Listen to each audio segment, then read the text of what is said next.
சாதாரண மஞ்சள், கஸ்தூரி மஞ்சள், விரலி மஞ்சள் இவைகளை தான் அதிகமாக தெரியும். ஆனால் இன்னும் ஒரு மஞ்சள் உள்ளது, அதைத்தான் கருமஞ்சள் என்று கூறுகிறார்கள். கருத்து போய் உள்ள இந்த மஞ்சள் உள்ளே நீல நிறத்தில் இருக்கும். வட மாநிலங்களில் இந்த மஞ்சளை பணத்தை ஈர்ப்பதற்கு மற்றும் ஆன்மீக காரியங்களில் பயன்படுத்துவதற்காக உபயோகித்துக் கொண்டிருக்கிறார்கள். மருத்துவ குணம் நிறைந்த இந்த மஞ்சளை பற்றி வியக்க வைக்கும் உண்மைகளை இப்பொழுது பார்க்கலாம். இந்த கருமஞ்சளை பொதுவாக கிரகதோஷம் இருப்பவர்கள் கருப்பு அல்லது சிவப்பு நூலில் கழுத்தில் கட்டிக்கொள்வது வழக்கம், அல்லது தாயத்தாக கைகளிலும் கட்டிக்கொள்வார்கள். இந்த மஞ்சள் உடம்பில் இருக்கும் வரை தோஷங்கள் எதுவும் தாக்குவதில்லை என்பது உண்மை.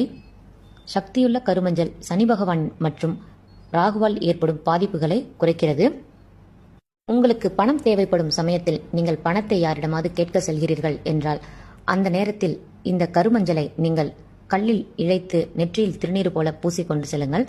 கண்டிப்பாக சென்ற இடத்தில் எதிர்பார்த்த பணம் கிடைக்கும். பணத்தை ஈர்ப்பதில் கிராம்பை போல கருமஞ்சளும் முக்கிய பங்கு வகிக்கிறது.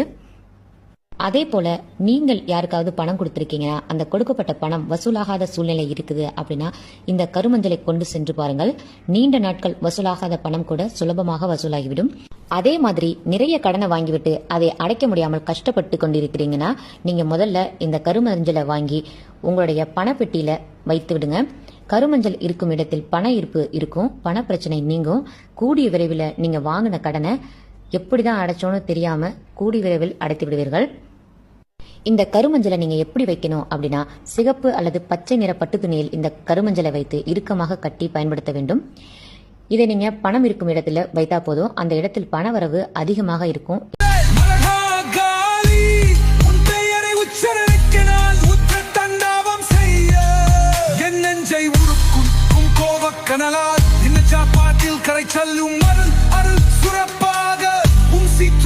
ஒரு பேரலை